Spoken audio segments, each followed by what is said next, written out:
just being yourself is pretty awesome. You don't have to be somebody else. You can learn from someone else, but you don't have to be them. It is a blessing to be unique.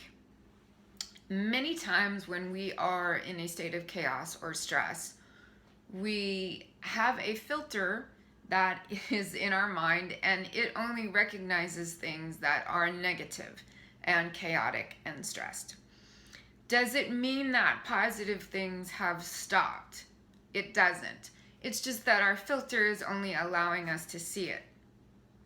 So being yourself, you can learn to embrace both sides, so positive and negative, at the same time, and you can start challenging your filter or your thoughts to see a little bit more.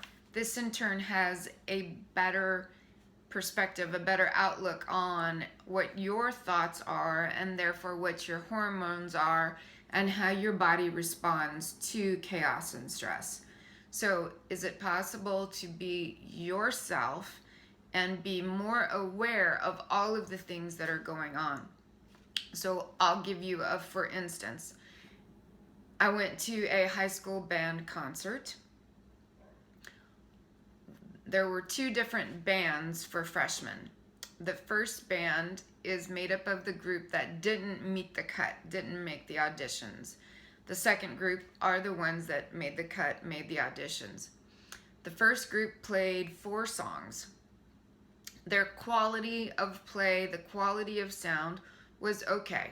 I would say out of 10, maybe a 5 or a 6.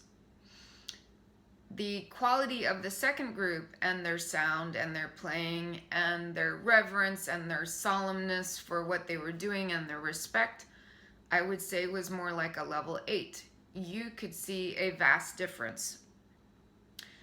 Being a student and placing myself in each of those different bands, if I was in the first band, I might be frustrated, and I might think that not only was the band not good, but that I wasn't good because I wasn't good enough to get into that top band.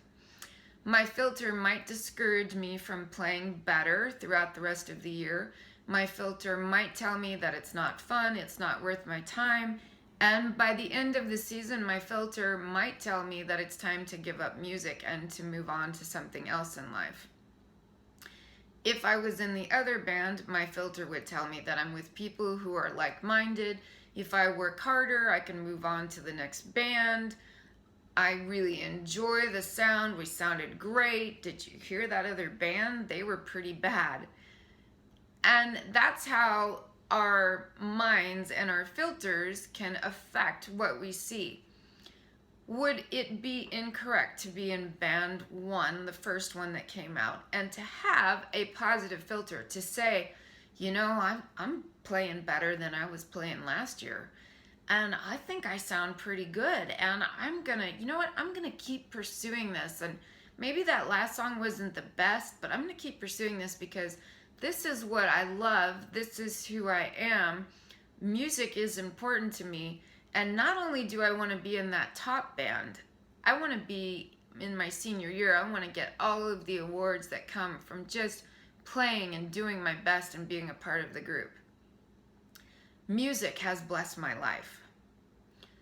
You can see now as an example that this filter does greatly influence what we are currently doing. Let's apply this to how we see ourselves in the role of overcoming perhaps negative thought patterns and our weight and our self-perception.